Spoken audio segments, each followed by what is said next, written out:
Assalamualaikum warahmatullahi wabarakatuh. Perkenalkan, nama saya Restu Setiawan, NPM 2440501117 dari lokal A3 semester 2. Saya dari kelompok 3 Bahasa Indonesia. Di sini saya akan membahas tentang ketetapan menulis kalimat efektif dalam bidang ilmu hukum. Tanpa berlama-lama, kita langsung ke materi. Apa itu kalimat efektif? Kalimat efektif adalah kalimat yang dapat menyampaikan maksud penulis dengan jelas dan tepat kepada pembaca. Dalam konteks hukum, kalimat yang efektif harus mengandung ketetapan hukum yang diperlukan. Hal ini mengingat bahwa dokumen hukum harus menghindari ambiguitas yang bisa menimbulkan berbagai interpretasi. Selanjutnya kita ke tujuannya. Tujuannya adalah untuk mengurangi resiko kesalahan interpretasi dalam dokumen hukum seperti kontrak, undang-undang, dan putusan pengadilan. Selanjutnya kita masuk ke ciri-ciri kalimat efektif. Yang pertama, kejelasan.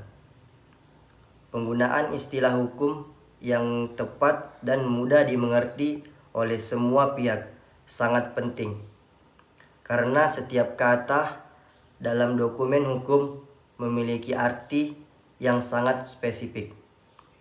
Yang kedua, keringkasan. Kalimat harus disusun dengan kata-kata yang ringkas, tanpa mengurangi makna yang ingin disampaikan. Kalimat yang terlalu panjang atau rumit dapat mengaburkan maksud yang ingin disampaikan. Yang ketiga, kesatuan. Kalimat harus berfokus pada satu ide utama, sehingga pesan yang disampaikan dapat dipahami dengan mudah tanpa ada pengalihan fokus. Yang keempat, kebenaran dan ketetapan. Kalimat hukum harus tepat secara teknis dan sesuai dengan ketentuan hukum yang berlaku. Penyusunan kalimat yang tidak tepat dapat mengarah pada kesalahan hukum atau penafsiran yang keliru. Selanjutnya, contoh penggunaan kalimat efektif dalam dokumen hukum. Yang pertama, dalam perjanjian hukum. Para pihak sepakat untuk melaksanakan pembayaran sesuai dengan ketentuan yang tercantum dalam pasal 4 perjanjian ini. Dan setiap keterlambatan akan dikenakan denda sebesar 1% dari jumlah yang belum dibayar. Kalimat di atas jelas dan efektif karena menyebutkan ketentuan secara spesifik mengenai kewajiban pembayaran sanksi keterlambatan dengan angka yang terperinci. Yang kedua, dalam peraturan perundang-undangan. Setiap pelaku usaha yang tidak mendaftarkan usahanya dalam jangka waktu 30 hari setelah mulai beroperasi akan dikenakan sanksi administratif sesuai dengan ketentuan yang berlaku. Kalimat ini singkat, jelas, dan memberikan informasi yang jelas tentang kewajiban dan konsekuensinya. Selanjutnya, tantangan dalam penggunaan kalimat efektif di bidang hukum. Meskipun penting, penggunaan kalimat yang efektif dalam hukum tidak selalu mudah. Banyak dokumen hukum seperti kontrak dan undang-undang yang memiliki bahasa teknis yang rumit. Oleh karena itu,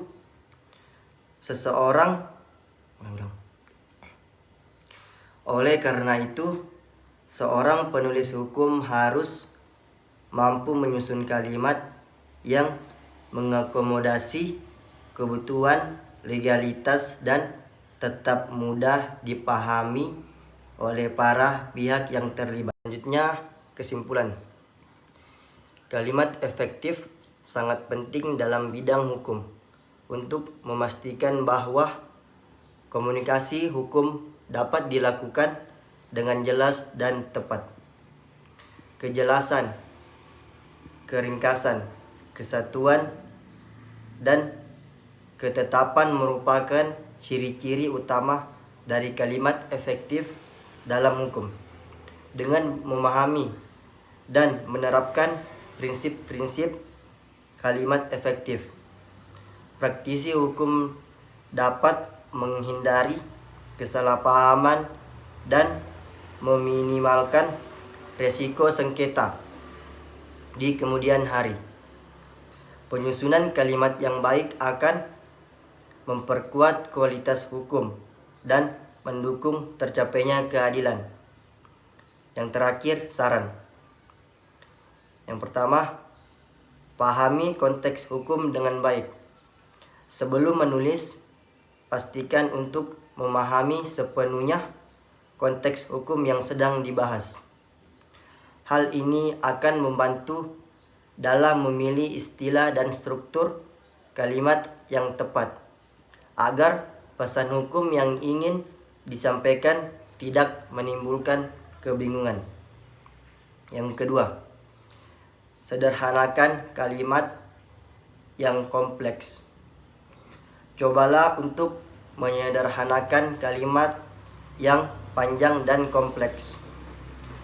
Gunakan kalimat yang jelas dan langsung ke inti permasalahan tanpa mengorbankan makna. Jika perlu, pisahkan kalimat panjang menjadi beberapa kalimat pendek yang lebih mudah dipahami. Yang ketiga, periksa kembali dan contoh. Agar lebih mudah dipahami, berikan referensi atau contoh konkret yang relevan dengan materi yang dibahas. Hal ini akan memudahkan pembaca, terutama yang belum terbiasa dengan bahasa hukum, untuk memahami maksud yang ingin disampaikan. Mungkin itu saja presentasi dari saya. Kurang lebihnya mohon dimaafkan. Wassalamualaikum warahmatullahi wabarakatuh. Selamat menonton.